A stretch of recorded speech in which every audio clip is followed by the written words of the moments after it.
ನಮಸ್ಕಾರ ಸ್ನೇಹಿತರೆ. ಏನು ತುಂಬ ದಿವಸ ಆಯಿತು ನಾವು ಆನ್ಲೈನಿಗೆ ಬಂದು. ಇವತ್ತೇನಪ್ಪ, ಈ ಮೂಲಕ ತಮಗೆ ಸಾರ್ವಜನಿಕ ವಲಯದಲ್ಲಿ ತಮಗೆ ಉಪಯುಕ್ತವಾದ ಒಂದು ಮಾಹಿತಿ ಹಕ್ಕು ಬಳಕೆದಾರರಿಗೆ ಇವತ್ತು ನಾನು ಹೇಳೋದಕ್ಕೆ ಇವತ್ತು ನಾವು ಸಾಮಾಜಿಕ ಜಾಲತಾಣದಲ್ಲಿ ಬಂದಿದ್ದೀವಿ. ತುಂಬ ಜನ ತುಂಬ ದಿವಸದಿಂದ ಕೂಡ ಯಾಕಣ್ಣ ಆನ್ಲೈನಿಗೆ ಬರಲಿಲ್ಲ, ಬ್ಯುಸಿ ಆಗ್ಬಿಟ್ರಣ ಅಂತ ಕೇಳ್ತಿದ್ರು. ಕೆಲವೊಂದು ವೈಯಕ್ತಿಕ ಕಾರಣಗಳಿಂದ ನಾನು ಇದುವರೆಗೂ ಕೂಡ ನಂದು ಆನ್ಲೈನಿಗೆ ಬರೋಕ್ಕೆ ಆಗಿರಲಿಲ್ಲ. ಹಾಗಾಗಿ ನಾವೇ ಸ್ವಂತ ಕೆಲಸ ಮ್ಯಾಗ ಒಂಚೂರು ಬ್ಯುಸಿ ಆಗಿದ್ದೆ. ಏನಿವತ್ತು ತಮ್ಮ ಸಾರ್ವಜನಿಕರಲ್ಲಿ ಹಾಗೂ ಮಾಹಿತಿ ಹಕ್ಕು ಬಳಕೆದಾರರಲ್ಲಿ ಇವತ್ತೇನು ನಿಮ್ಮ ಮುಂದೆ ಒಂದು ಮಾಹಿತಿಯನ್ನು ನಾನು ಮುಂದಿಡಕ್ಕೆ ಟ್ರೈ ಮಾಡ್ತಾಯಿದ್ದೀನಿ ಅಂತ ಅಂದರೆ, ಏನು ಕೆಲವು ಅಧಿಕಾರಿಗಳು ಏನೀಗ 6(1) ಮತ್ತು 7(1) ಅರ್ಜಿನ ಸ್ವೀಕರಿಸಿದ ನಂತರ 30 ದಿನದ ಒಳಗಾಗಿ ಕೆಲವೊಂದು RTI ಹಕ್ಕಿನಲ್ಲಿ ಅರ್ಜಿಯನ್ನು ಸ್ವೀಕರಿಸಿ ಮಾಹಿತಿಯನ್ನು ಕೊಡಲು ಮುಂದಾಗ್ತಾರೆ. ಕೆಲವು ಅಧಿಕಾರಿಗಳಿದ್ದಾರೆ 30 ದಿನ ಆದರೂ ಕೊಡಲ್ಲ, 1 ತಿಂಗಳಾದರೂ ಕೊಡಲ್ಲ, 2 ತಿಂಗಳಾದರೂ ಕೊಡಲ್ಲ.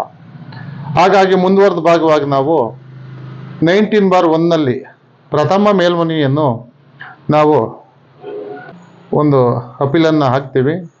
ಹಾಕಿದ ನಂತರ ಅವ್ರಿಗೆ 45 ಡೇಸ್ ಟೈಮ್ ಇರುತ್ತೆ. ಈ 45 ಡೇಸ್ ಟೈಮಲ್ಲಿ ಅವರು ಕೂಡ ಮಾಹಿತಿ ಕೊಡದೆ ಹೋದರೆ ನಾವು 2ನೇ ಅಪೀಲನ್ನು ನಾವು ಮಾಹಿತಿ ಆಯೋಗಕ್ಕೆ ಸಲ್ಲಿಸಬಹುದು.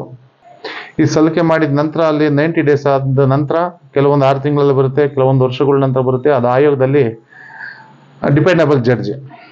ಈ ಜಡ್ಜ್ ಮುಖೇನ ನಮಗೆ ಒಂದು ನೋಟಿಸ್ ಕಾಪಿನೂ ಕೂಡ ಬರುತ್ತೆ. ಏನು ಎದುರುದಾರರು ಕರೀತಾರೆ, ವಾದಿ ಪ್ರತಿವಾದಿಗಳನ್ನ ಇಬ್ಬರನ್ನು ಕರೆದು ವಿಚಾರಣೆ ಮಾಡ್ತಾರೆ.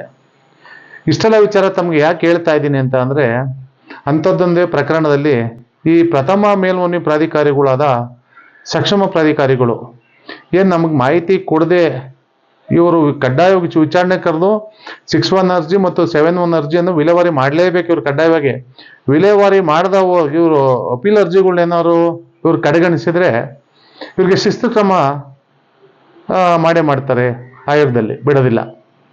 ಹಾಗಾಗಿ ಅಂಥದ್ದೊಂದೇ ಪ್ರಕರಣ. ನಾವು ನೆಲಮಂಗಲ ತಾಲೂಕು ಪೌರಾಯುಕ್ತರು ಕಚೇರಿ ನಗರಸಭೆ ಇಲ್ಲಿ ಒಂದು ಅರ್ಜಿಯನ್ನು ಹಾಕಿರ್ತೀವಿ. ತಾವುಗಳ ಅರ್ಜಿನ ನೋಡ್ಬೋದು ನೀವು.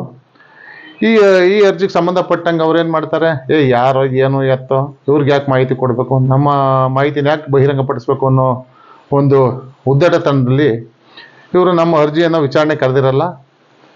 ಈಗ ನಮಗೆ ಆಯೋಗದಲ್ಲಿ ನಮಗೊಂದು ಒಳ್ಳೆಯ ಒಂದು ನಿರ್ಧಾರವನ್ನು ಸಾರ್ವಜನಿಕರ ಪರವಾಗಿ ಕೊಟ್ಟಿದ್ದಾರೆ.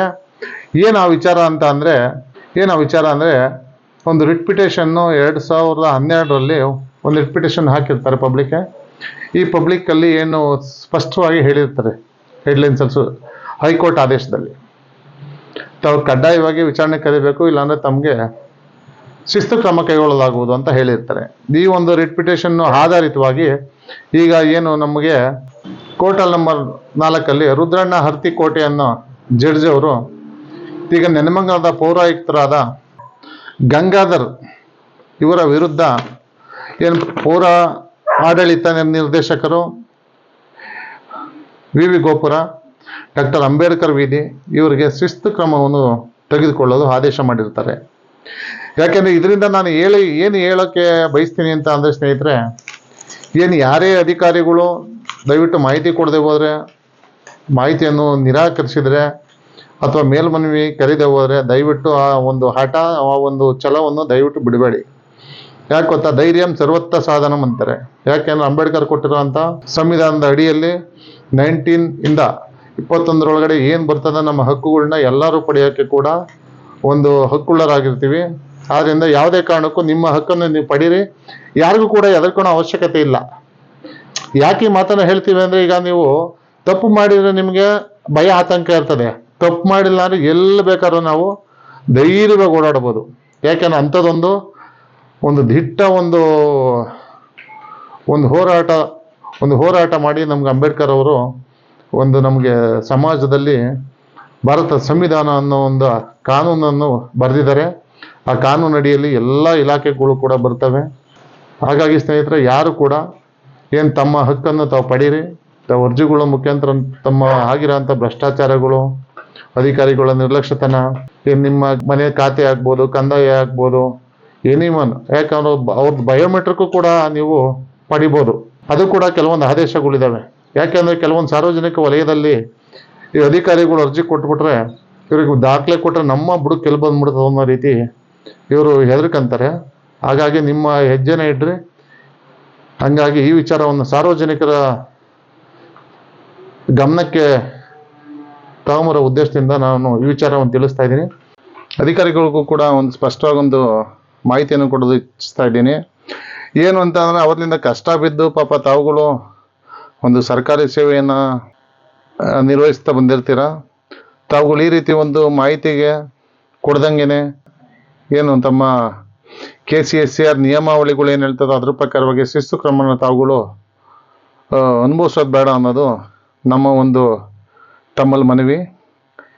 ಯಾಕೆ ಅಂತ ಅಂದರೆ, ನೀವು ನಿರ್ದಿಷ್ಟ ಸಮಯದಲ್ಲಿ ಏನು 45 ಡೇಸ್ ಒಳಗಡೆ ಅವ್ರಿಗೆ ಏನು ಮೇಲ್ಮನವಿ ಕರೆದು ವಿಚಾರಣೆ ಮಾಡದೆ ಹೋದ್ರಲ್ಲಿ ಏನಿವತ್ತು ನೆಲಮಂಗಲ ಪೌರಾಯುಕ್ತರು ಆಗಿರೋ ಅಂಥದ್ದೇ ಎಲ್ಲರಿಗೂ ಕೂಡ ಸಾರ್ವಜನಿಕ ವಲಯದಲ್ಲಿ ಆಗ್ತದೆ ಅಂತ ಅನ್ನೋದನ್ನು ಹೇಳಕ್ಕೆ ಇಷ್ಟಪಡ್ತೀನಿ. ಯಾಕೆಂದರೆ ಬರ್ತಾ ಬರ್ತಾ ಬರ್ತಾ ಕಾನೂನು ತಿಳ್ಕೊಂತಾರೆ ಹೊರತು ಕಾನೂನು ಬಿಟ್ಟು ಯಾರೂ ಕೂಡ ಇರೋದಿಲ್ಲ.